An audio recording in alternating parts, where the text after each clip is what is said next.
I'm a shadow minister for lands, housing and urban development. Eyo barakisi ye nagulwe etonya mugende mugikoleko. Era ne 25% je twayise y'abasirikale okubongeza. Naye kolebweko. So ne yanziza nnyo yadontwala kantindi. Tukuyenze buna kadde kagenze. Tugende ku nsonga y'ebulambuli. Njagala kubasaasirako abantu baffe abafudde.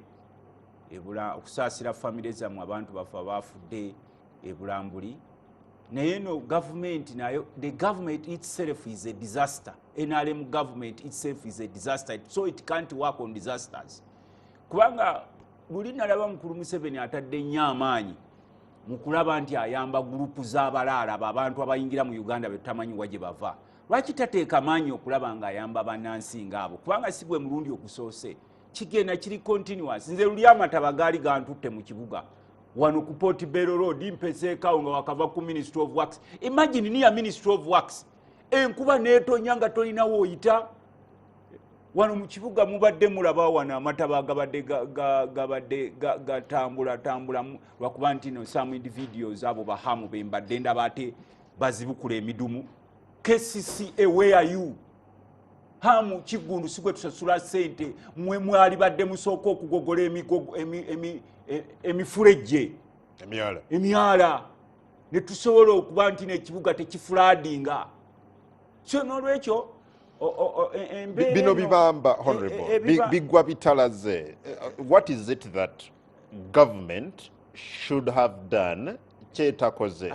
For example, ebulambuli twalabye Saba Minister wa Uganda Mukyala Robina Musafiri Nabbanja ne Minister avunanyizibwa ku bibamba Liliana Bell be bamu ku baasoosewo wali okusookawo so what okusoogiye so ogenze so what abantu baagala bikozesebwa kati mwe mufudde nti bannansi mwabateekawo just kugenda ogenzeeyo so what ogenzeeyo kiki ennyo abo abantu si gwe mulundi ogusoose. Omulundi gulinga gwa kusatu ne mubasuubiza nti mujja kuba mubaliroketinga mu budde kyo kye mwakolawo just okugenda nti Prime Minister mulabye ali ku masapa ali ku kaboda bamuvuga wali eri. So what gwe walabyewo ki ekiraga ekyenjawulo ennyo. Bano ab'omulubijji bwe mwasangawo bo mwabakonera ennyumba zaabwe ne mubatwala n'eruzira. Efforts ezo z'omuteekawo lwaki size muteeka ne ku bantu abo abeeyo. Nkugambye nti Mwami Museveni yateeka obudde bungi okulaba nti ayamba gurupu z'abalaalo. Bano betutamanyi waje bava simaina awandikanga amabaluwa agawandikira General Sale Guru bano babeere wanu bano babeerewa betutamanyi waje bava ezo grupu z'abalaalo. What about these indigenous Ugandans? Lwaki tateekayo nnyo efforts okulaba nti n'abayamba?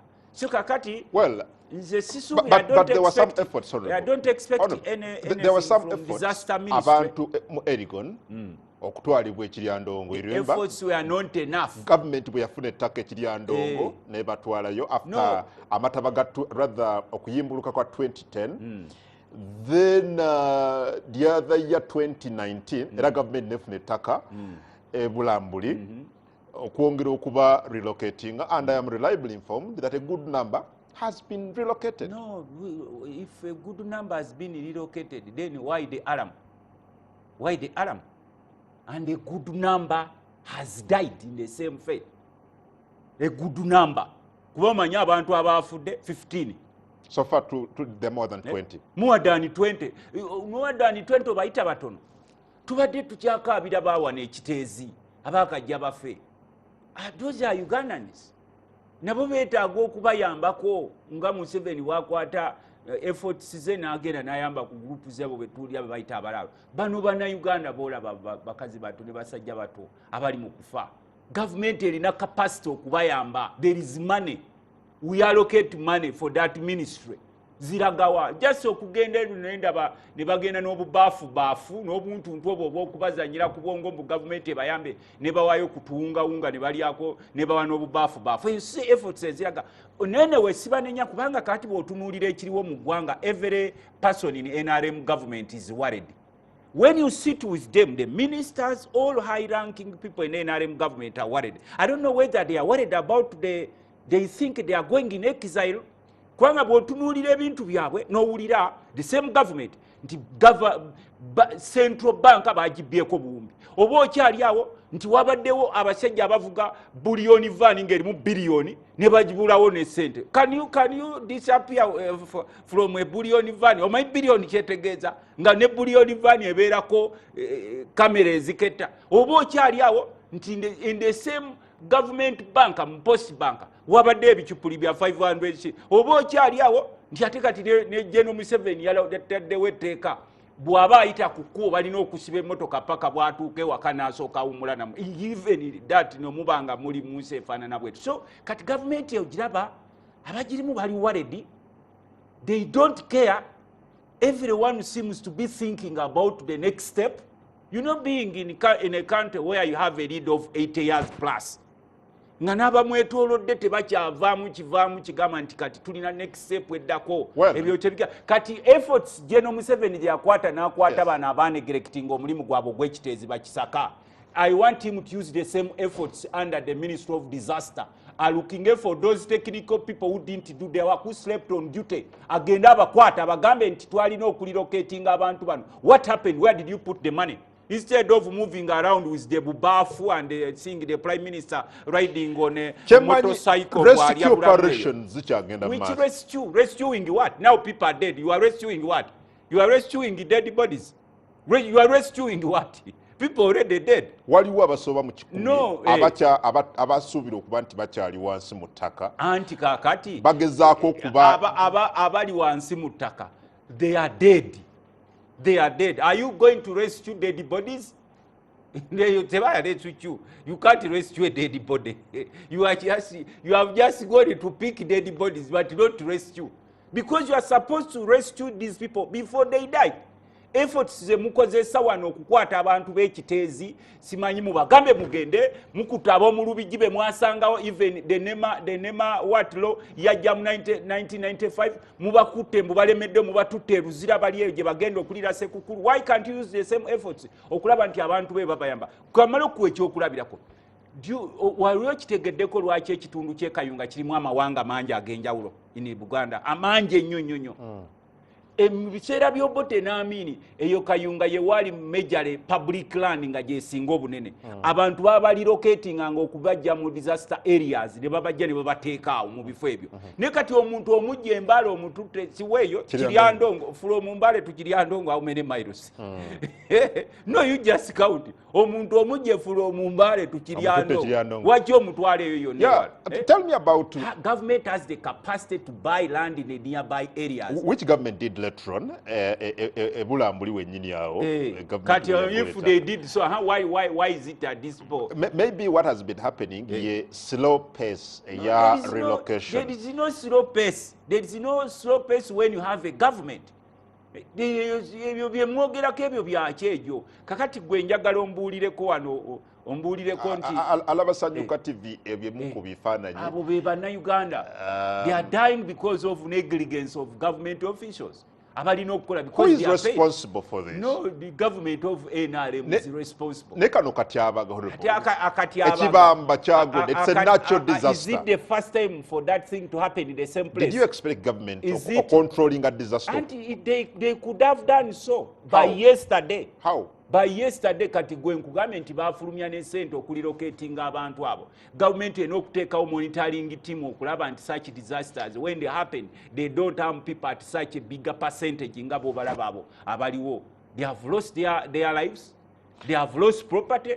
Well, crisis management yaffe ng'eggwanga honorable ng'ojja ku kye tulaba e Bulambuli n'ebyetuze tulaba e Bunyangabo nga waddeyo amataba kyetwalaba wano mu Kampala ku Kiteezi yonna abantu nga bafa. Do you think as a country tuli spot on ku crisis management? There is no any spot on. This government can only respond if there is a financial crisis. We're responding and they are after money. If you die, do you think if you die they care? Do you think Mr. Museveni cares about those people who died, including these people, these people in the government? Do you think they care? They say none of their business. After all, they are in power. What they are after is power. how do they retain power, how do they get money from these people, but they can't, they don't care. In fact, ente abasajja bano bwe zifa, they respond quickly more than they respond when people are dying. But which response did you want? Kati, is it the first time for such a disaster to happen in the same area? Is it the first business? Yeah. Which government business? Omuchala Nabanja Musafiri is riding on the border part of government business. Semanya wa producer nga Ebyokya bituyamba ne bwe bakuvuga ku kagaali ne bakukongojja ku kagaali, that's none of our business. In fact, oli mu masape. Kati bakuvuze ku border, so what happened? What is going to happen? Nti ofaayo nnyo. You should have cared before, because their resources are allocated for that ministry. Where do those monies go? Where are the technical people besides mutwale buno bubense ni obudomola domola okubazanyirako? I think some of these people value their animals more than people, because it's where they get money. That's what's happening. You can't say I can't say, but that's what is happening. Mr. Museveni values his cows more than lives of Uganda. Anti chikulu chichindagawo kye bakozeewo nze nkulage response ze bakola ng'ente zaabwe zirwadde. Nkugambe nti buli omu atuula mu kona, they look for solutions. Naye kati abe bafa, they don't care. After all, they have their power. Their children are safe, their wives are safe, their every property is safe. Kati eyo nkugambe gwe mulundi ogusoose okubaawo. Si gwe gusoose. So mu 2010 more than 100 people died. What did they do? Kubanga rescue eyo is a process. Bali badenga babeerawo ne ba monitoringa situations, ne bamanya nti enkuba bw'eba egenda okutonya, bamanya nti this is a rainy season. Between October, November, December is a rainy season. So how prepared are we to handle such cases in case it happens? Naye ogenda okulaba wali eri mbusimanyi obalaba bakulukusa wali amaziga nga bale pipa abenakaseke. You can do more than just crying. But abantu babanga babalabula. Mwe the other day mwali mu kibuga wano. You can just look at the city. Ng'enkuba etonye. Amazi ne ganjala. Ne ganjala. N'otunuulira it has now become mulimu gwa hamu kigundo okubanga yagogola emyala. KCC is there looking on. If you have executive director, you have a fully-fledged ministry, you have directors. What are they doing in Kampala? Panga tutunuleri nafu amataba nze gambye amataba gali gantutte mu kibuga ku Port Bell Road. Well, ne kakati tulina kati gwe nkwa kyakulabirako sente zisobola okubeera weziyamba abantu abo kungu sente weziri.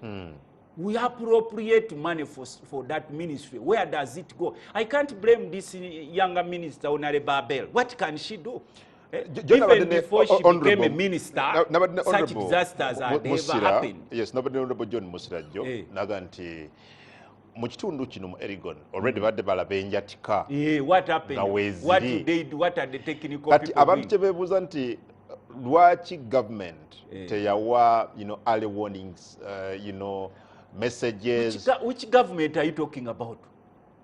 Are you talking about these retired generals who are only thinking about power, retaining power? You're part of government. I'm talking about this government. No. Do you pay me taxes? Yes, you're paid. You're part of government. Being a member of parliament. I am part of government. So, do I have the resources to help these people? I wish I had the resources. I would do so. Do you give... Kati ogenda kubalaba nga Kyagulanyi atwala president Kyagulanyi atwalayo ebiyambisibwa oba NUP olaba amaanyi ge bateekawo n'emmundu olabe sefutyani bonna nga bali wali totwalayo kawunga. Mwe appropriating a cent. Yeah, we did so. Where did it go? Where did it go? I think nze ndowooza nabo bali waledi kubanga bw'obatunuulira abasajja bano buli omu atunula amagamaga, buli omu tali contented, n'owulira nga bakaaba bawandiikira UN mbu waliwo ennyonyi ya America eremedde wano mu bbanga. Ennyonyi ya America eremedde mu bbanga. Bonna buli ne gw'oyitako omulaba wali, you see them just being escorted. Enkumbi zizo. Kati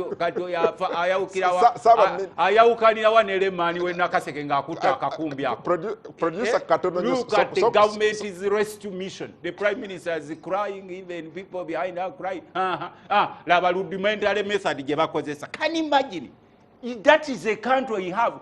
That is a prime minister. We are there with the horse. Together yeyo mbunu bagenze abo bagenze kujja n'akakumbi mbuna yasime n'akakumbi mu bajjaba. Naye paka mwenga muzukuse. That's when you shall know nti government je tulina buli omwali kubye muyo akutte emuggo gwe balina bali bakutta omuggo bagwaki tetutegeera n'akutta akakumbi akanudda amaaso nabali abalala bali eri okogende ku rescue n'enkumbi graders ziri luddawa. Government is supposed to have graders zali badde zagenze dda nga ziva ku ministry ya fair works ne zigenda oba nga zigenda ziva ku departments za surrounding districts ne zigenda. Let's use graders nengolaba nabo bakozesa kakumbi nga Luttamaguzi. Waliwo issue ya accessibility akakumbi which accessibility kubanga emu ku nsonga lwaki olabye saba minister nga akozesa enkumbi mbuna yakutte enkumbi mbwasima Mutesa wali zukidde olaba saba minister agezako kuyambako abantu abadde basima. That is the government you have.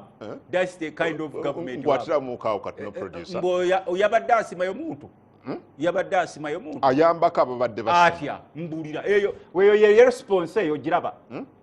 That's the government response. Yes. If you look, that's the response they can manage. Part of government. That's what they can manage as a government. I'm not just that the person you sing there is the leader of government business. So that's the business they can manage in Bulambuli and the surrounding districts. Come again? That's the business they can manage in Bulambuli. That's the disaster business they can manage. Okwatu obukumbi ne bayimirirawo nga bw'obalaba bagirawo. Kakati yes okina mu buzibu nze sirabawo kigenda mu maaso no because kino kifaananyi netwala nesaba minister nga asima bwati oli akutte enkumbi bano basirikale ba UPDF kale mwamuwadde enkumbi mugendo eyo rescue team that is rescue now. You are also satisfied the government has gone to rescue those people. You are also satisfied. You are satisfied nti awaliwo rescue egenda mu maaso gyolaba eri etegerekeka. These people only thinking about how to retain their seats, how they can get money from Ugandans. They are worried their next steps. They don't know whether some of them are going to exile. I've told you, none of them is contented. Naba kulembera netali contented. Naba mulya mungalo nayo tebali contented. Kakati njagala kubuuza. You said it happened in 2010. Almost 15 years. Yes, nearly 15 down the road. Yes. What have they done? Gwechola bantu kino bakikolawo at least kiraga nti they are tugenda mukummulamu kyatuuka ku national policy for disaster preparedness and management. Ebyo byonna byafa. They are just there mu bigambo. National policy, which policy is there now? Is holding a hoyi one of the national policies. N'okwata akakumbi mbogenza okurescuing abantu. Kati goyawukanirawa ne Lemani waffe wenna Kaseke naye. Government erina okulaga. They are supposed to show at least ebintu ebiragawo enjawulo. Is that the way you can manage disaster? Government prime minister saba minister ne minister. So what? Now she's there. So n'abasirikale nga bakutte obukumbi obalabye abasirikale bakutte enkumbi empya tewali kigenda maaso awo naye olw'okuba nti tujja Morning Express ekyagenda maaso nze Nabanja, dear Prime Minister Nabanja, if you want to know how disasters are managed, look for your UN ambassador, Ayebare Adonia. I am a member of UN. Ambassador Ayebare Adonia will teach you how disasters are managed. Adonia Ayebare is Uganda's permanent representative. Kati mwe you omanyize nenyizo kubanga tetukwatagana mu kibiina kye eky'ebyobufuzi, but if I see strength in you, you are right honorable Prime Minister Musafiri Nabanja, look for Adonia Ayebare, UN representative. We will show you how disasters are managed. Eyo gundi weri wali eri mu UN. I'm a member. Weri wali. So kakati mwe okudda n'okwata akakumbi n'okuzanyira ku psychology, we are helping Ugandans. That's not the way how disasters are managed. Bakaki Ronald, Deputy RDC, District ya Soroti, Deputy RDC Soroti District, bamita Bakaki Ronald. Akugambye, Honorable Luttamaguzi, those people just refused to go to Bulambuli. Ettaka liri government eddala lyagula mu 2019 e Bulambuli, and others came back forcefully. When people of Rufiji refused, what happened? Let's first listen to him. Those people came back forcefully. The Prime Minister went there with 10 trucks to relocate them by force. But still, they insisted. So government has done its role. So the Prime Minister failed to relocate people by force, but the same government can afford to relocate people of Rubiji by force. Can't you see the difference? Please use your logic, Mr. Ladis. I know we are looking at our country, not for one more. Well, Prime Minister, kati kankwe chechitezo, ochimanyi nti nabe ekitezo tebabasasulanga. Tebannaba. Ochimanyi? The same government. Even that's why your billions are being stored. Kati nze oyogede ku graders, RDC bakayeka kugamba ziyitewa. Hard to reach areas have solutions, Mr. RDC. Kale tetuganye gureda tezisobola. Is that what government can manage currently? Okwata obukumbi. Ngende ko walimba gambe nze waliwo kwisiza bubi. Kugambe obukumbi obwo bunuma okubanga abasajja bano bazanyira ku bwongo. Do you think they care? They can only care if they hear some information that some disease is coming to attack their animals, but not the people. With the people, anti-kakati. Boba kugambye, luno lusozi the area in a steep hill. Kyoyagala tugambe ensozi tezigende teziyambi. Emotoka teziyitayo. Batuuseeyo batya. Yetagende bo batuuseeyo batya. Ongambe tebage gwe gyogamba abasulayo batuukayo batya. Basobola ofuna solution. Mukoleewo emmotoka we ziyita oba mukoleewo amadaala. Amaanyi ago ge mukozesa. So nze nsuubira nti aselemu excuse ey'okugamba musimanyi. Webakola amadaala, emmotoka zibasobola okuyita ku madaala. Anti mukoleewo amadaala agasobola okuba. Kubanga kyolabye. Bo baatuuseeyo batya. Producer wange Nyamusaba atwongere Ssaaba Minisita n'ebifaananyi nga bw'obirabye. Ssaaba Minisita watuuseeyo batya. Olabye abasirikale abagenza okununula. Baatuuseeyo batya. I wish we could listen in a little bit. Tuwulize ku katono ku Ssaaba Minisita ng'ayogera. I want to pledge on behalf of government that we are trying, though we are still failing to bring machinery here. Government, under the directive of the president, has already brought here more than 300 soldiers who are going to help to beef up the local community's effort so that we exhume these bodies. But however, the president directed that we bring here excavators. I know they are going to be airlifted, maybe tomorrow, but the weather is not favorable, as you have seen.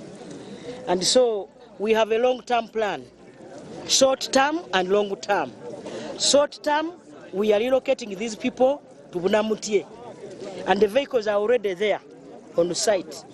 After burial, we request that everybody leaves this place. It is not safe. Longer term, we are going to give them 2 acres per family. And we're also going to give them 17 million per homestead. I want to pledge on behalf of government that we are trying, though we are still... I think you have heard. No, I want to thank, I want to thank the Right Honorable Prime Minister. I want to thank the Right Honorable Prime Minister. She has exonerated me. Agambye the president has directed to bring excavators. Excavators kitegeeza ki baluwa oba nkumbi. Excavators sobola tuka. Ngamba gwala disha akozesa engalabi y'obubi. Excavator kitegeeza ki? Ogambe teri kitukayo. But the Prime Minister, leader of government business, has said that the president has directed. Era n'ebyo olinda Museveni alina okulagira maama. Bantu mwe muli erowolezaako ddi. The president has directed. It is not happening for the first time. It has been happening. So you were waiting for the president to direct it. Please take the excavators. That's the government you have. The president has directed. Can you imagine? But the president has directed us to bring excavators. President, I wish you could see where you are. Ne mumanya we butusize gwa necho nakyo olinda Museveni akulagire mulete tractor nga mulina government olina ne ba ministers, but you still waiting. Museveni is directive to take their excavators. Excavator gwala DC gwe Bakaki deputy RDC deputy RDC, in fact deputy RDC. Okay. Excavator omanye kitegeeza kuba ogambye olaba obulagajja ku side ya government. We have no government. We have a group of people who are just they hope no and they think of their ways of managing their politics. But directive ya president South Minister Gambi. Nze nkubulira excavators ya baba. Akugamba is not a layman. Bogati government tefa kubanga. Akugamba is not a layman. He is a member of parliament. We have no government. Yes, we have Bogati a government tefa kubanga. President alagidde excavators. No, era nakyo linda president akulagidde. Right, honorable Musafiri yomu kubasooka wali. I appreciate that. Ne minister we. I appreciate that. Government ebatefa ku bantu bayo. No, kakati era linda Museveni akulagidde otwala excavator. From our own mouth, the president, Linda. What a country we have. Linda, we prime minister, Linda, president to direct, to direct the excavator. When we are losing people, when we have lost people, what a country. Era mwe insezi tulinanye wezibalengera zigamba mama lengera omunyankola agamba leba. A full prime minister waiting for head of state to direct to direct not just abasirikale abasuba bikumi na bikumi about 300. So no, when you take their soldiers now for what? Obatute ndabye nabamu bakutte emundu eziriko enjegere ogenda kuba mirambo masasi enjegere emundu eziriko enjegere zikole ki kwegamba let's be serious. Well tugenda koma wano siwe tulina okwesabira ennyo basseruganda, tulina okwesabira ennyo bw'otunuulira eggwanga lino engeri gye litambuzibwamu ne bayoola ssente n'okeera ku makya nti central bank nayo baagibye n'oba okyali awo nti baagibye ne bakuga nti ate mu banka endala baatuteyo ebicupuli bya miliyoni. Tubadde nga tubagamba, me as an individual member of parliament, I suspect you have some people here who print money. There are some families here who print money. Era nze siri surprise kati nze ng'ongenda ku ATM nzijjayo ebizike byange bibiri nga nkitwala wali nga bangamba nti ekizike kyoleese kicupuli nga nkijje ku ATM. If banks cannot detect fake money, then what about my mother in Nakaseke? If banks cannot detect fake money in huge sums of 500 million, omanyi million ebitalo kyezitegeza singa tuba tustadde mu mabox wano entuumu, banks cannot detect fake money and they get it and put it. Mutubalemu naffe tutegeera bagundi, mutubalemu naffe tutegeera. I suspect there are people here who print money under guarantee of some individuals in government. Tugenda koma wano nkoya zakade ko tuwadde tugenda bigenda bichakati. Njagala kwebaza. Njagala kubira banansi seconds 10. Buli omu abeeko ne kyakola. Buli omu participating, abantu abavubuka abali mu byalo politics wali naye mubengeejingeeko mulime emmere tokeera ku makya kuleereeta mu byabufuzi nga tolina na mmere yakulya. Naye nsanyuse nnyo omukulu ku seconds afande omu aŋŋambye nti